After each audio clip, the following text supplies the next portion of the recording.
पति अभी नहा ही रहा था कि तभी फ़ोन पर मैसेज टोन बजी। पत्नी मोबाइल के पास में ही खड़ी थी। उसका ध्यान फ़ोन की तरफ गया। उसने सहज ही फ़ोन उठाकर मैसेज पढ़ा।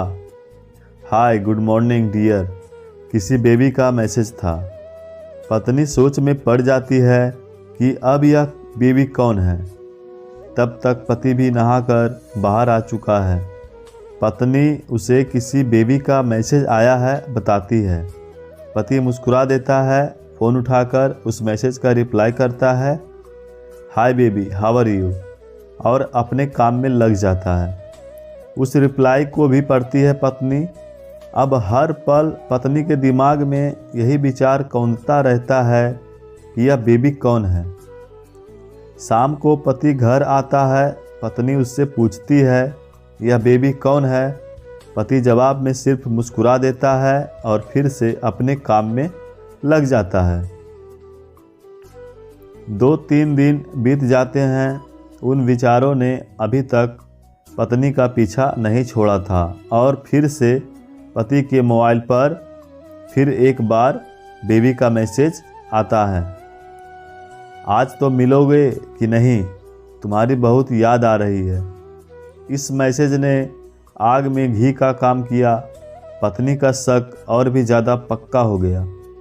बीच बीच में ऐसे मैसेजेस का आदान प्रदान होता रहता और पत्नी के मन में शक की जड़ें गहरी होती गई। पति पूछने पर भी जवाब में सिर्फ मुस्कुराहट के और कुछ नहीं कहता। यह शक गुस्सा बनकर तब ज्वालामुखी की तरफ फट पड़ता है जब एक दिन उसे अपने पति की जेब में सिनेमा की 2 टिकटें मिलती हैं। पत्नी अपने पति से बहुत झगड़ती है। पति उसे समझाने की कोशिश करता है लेकिन वह कोई भी बात सुनने को तैयार नहीं है। पति को भी उस पर गुस्सा आ जाता है और यह झगड़ा और भी ज़्यादा बढ़ जाता है। गुस्से में पति घर से बाहर निकल जाता है। पत्नी का गुस्सा पति से कई गुना ज़्यादा है। तुरंत वो अपना सारा सामान पैक करती है, एक चिट्ठी लिखती है कि मैं मायके जा रही हूँ हमेशा के लिए, और पति का घर छोड़कर चली जाती है। गुस्सा शांत होने पर पति घर आता है तो चिट्ठी पढ़कर उसके होश उड़ जाते हैं। 10 दिन बीत जाते हैं और गांव के उस घर पर डोरबेल बजती है जहां पत्नी रहने चली गई है। पत्नी दरवाज़ा खोलती है। दरवाजे पर 10 साल की एक छोटी बच्ची हाथों में चिट्ठी लिए खड़ी है। वह पत्नी को वह चिट्ठी देती है। बच्ची से वह चिट्ठी लेकर पत्नी चिट्ठी खोलकर पढ़ती है, डियर वाइफ, जिस बेबी की वजह से हम दोनों में इतने झगड़े हुए और तुम हमारा घर छोड़कर यहाँ चली आई, यह बच्ची जो अभी तुम्हारे सामने खड़ी है, यह वही बेबी है, अनाथ आश्रम की एक प्यारी बच्ची। इसी के साथ मैं बातें करता था, सिनेमा जाता था। पहली बार जब तुमने बेबी के बारे में पूछा था तो मैंने जानबूझकर तुम्हें नहीं बताया था। सोचा था थोड़ा मजाक करता हूँ, देखता हूँ तुम कैसे रिएक्ट करती हो, लेकिन मैंने यह कभी नहीं सोचा था कि तुम्हारा शक इतना बढ़ जाएगा कि तुम घर ही छोड़ दोगी। हाँ, सबसे ज़रूरी बात, यह तो बेबी है, वह किसी और का नहीं बल्कि तुम्हारी ही बेटी है। रुको, अपने आप को संभालो और आगे की बात ध्यान से पढ़ो। हमारी शादी के 2 साल पहले की यह बात है।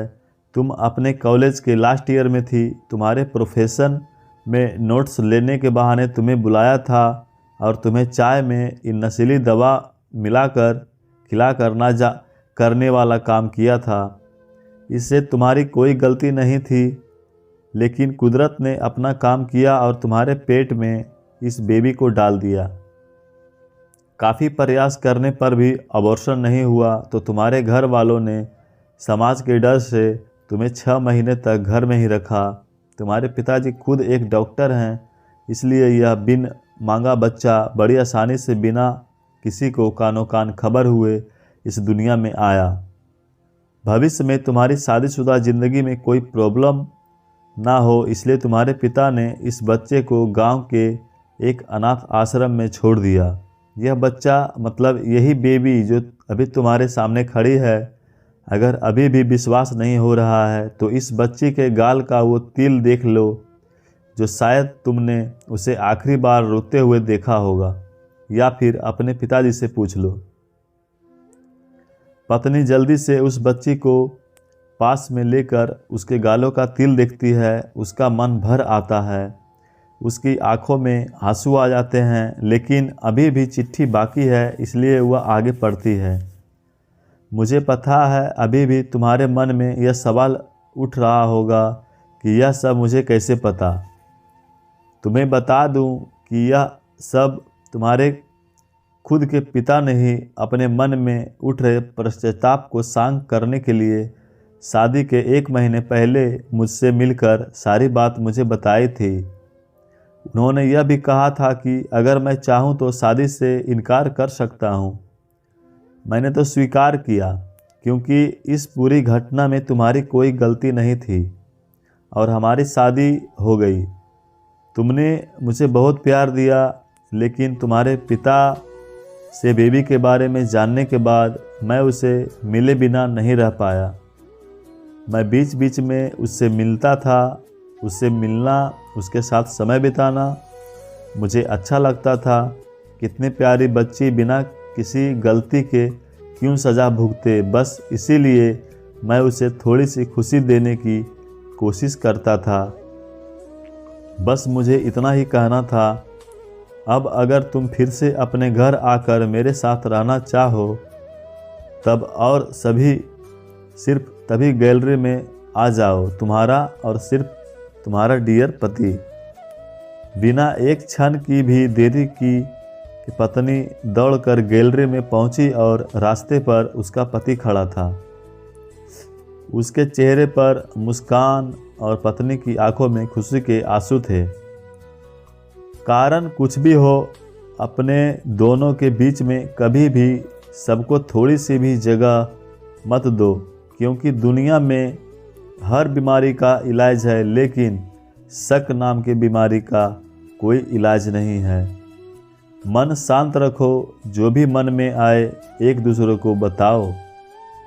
दोस्तों, कहानी अगर दिल को छू गई हो तो वीडियो को एक लाइक कर दीजिएगा और चैनल पे नए हैं तो सब्सक्राइब करके जाइएगा। धन्यवाद, और अपनी प्रतिक्रिया कमेंट बॉक्स में ज़रूर दीजिएगा।